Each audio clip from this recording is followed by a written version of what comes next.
At the dawning of the jet age, Stapleton Airport connected Denver to the rest of the world. When the city built the airport in 1929, travelers heralded it as the most modern facility in the country. Today, the planes are bigger and faster, and a new airport is 20 miles to the east. Stapleton is now a cluster of communities with few reminders of what it once was. The control tower is still here, and so is a 9,400 square foot hangar on the south side of the property. The Ideal Cement Company built Hangar 61 in 1959. If the company name doesn't sound familiar, the man behind it probably does. Betcher, Charles Betcher. He commissioned the hangar to house his Fairchild F-27 turboprop airplane.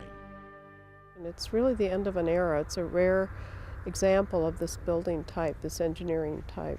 This is a thin-shelled concrete structure with a most unusual form. And they felt that this building type, which was experimental, really reflected the whole idea of flight, and you can tell that from the beautiful lines of the building, that it is meant not just to be shelter a plane, but to inspire and convey the idea of flight.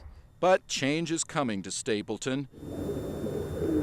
Pigeons are the only things flying around here now, and Forest City, the company in charge of Stapleton development, must decide if the hangar stays or goes. Forest City believes the buildings ought to be reused. And that includes Hangar 61. Still, not many want an old abandoned building as a neighbor. As development starts to encroach around this parcel of land, I don't think anyone sees an interest in having a deteriorating building sitting vacant. I think if you look around at this site, you can see that the dream of a new community at Stapleton is coming true, and it's growing this way. So instead of being an isolated hangar on the edge of nowhere, it's suddenly very much in the middle of a new community. And Forest City is working with the city, the state, and the federal government to find someone, anyone, to rehabilitate the hangar and put it to good use. The problem?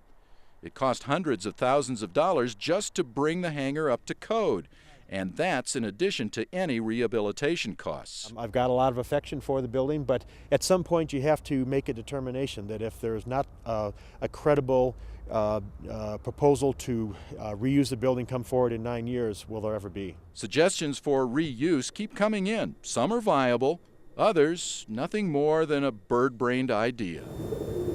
But everyone involved wants to open the door on a new era for this hangar, and in so doing, remember a part of Denver's aviation past. I think we are all looking for a win-win on this one.